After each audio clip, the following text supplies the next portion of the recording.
endorsement of Elizabeth Warren would be, in theory, a huge plum for either of the contestants in the Democratic nomination tussle, but so far, the scourge of Wall Street has remained neutral.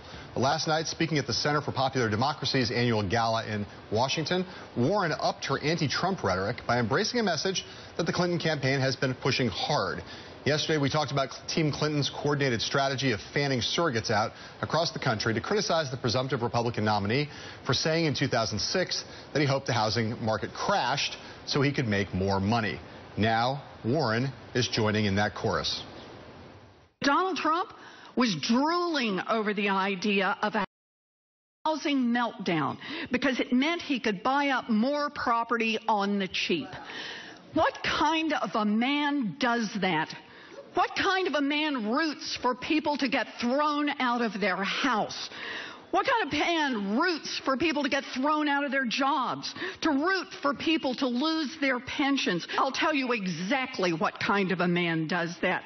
It is a man who cares about no one but himself. A small,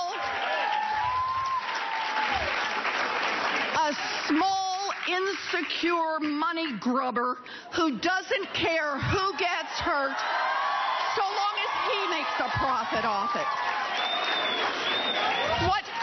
What kind of a man does that? A man who will never be president of the United States. All right, so Mark, Trump attacked Warren last night. Warren attacked Trump on Twitter today. My question for you, though, relates to the Democratic Party. Hillary's facing this challenge. How is she going to bring the party together now and bring the Sanders people in? If Elizabeth Warren is now speaking that hot, that kind of rhetoric, and that much in sync with Brooklyn, whether there's overt or covert coordination, will that make it easier, appreciably, do you think, for Hillary to pull off what she needs to pull off by bringing that part of the party to her? We don't know how much Elizabeth Warren's following, how big it is compared to Bernie Sanders at this point. We just don't know. We do know there's a lot of overlap. We know that Bernie Sanders, I think, is more likely to be in the tent if he sees Elizabeth Warren doing that. So I think whether I think Warren doing that, if she keeps it up, will bring Sanders in the fold faster. And I think if he doesn't come in the fold and Warren steps it up, it won't matter nearly as much. She is the only person, I think, on the left who could perform this role. And if she keeps that up, the Clinton people, I think, will be very, very happy. There's no doubt that Elizabeth Warren is a huge asset as a surrogate with the left of the Democratic Party. No doubt about that. Bernie Sanders and his people, I think, are still somewhat frustrated that Elizabeth Warren, despite aligning with Bernie Sanders on so many issues, decided not to endorse him. And I think they are a little suspicious of her motives. I don't know that it will help.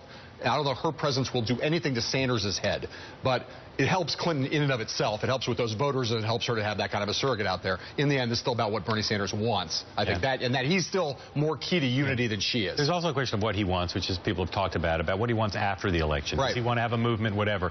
She started, before he got in the race, she was a much bigger national figure than he is. He has eclipsed her to some extent. But I do believe that he will be fighting a lot more of an uphill battle, whatever he wants, at the convention and beyond. If it seems like Elizabeth Warren's on the other side. Exactly. Totally. Exactly. Yeah. All right. Coming up, little advice for Donald Trump from a legendary ad maker, Republican strategist Fred Davis, our great friend out in L.A., joins us.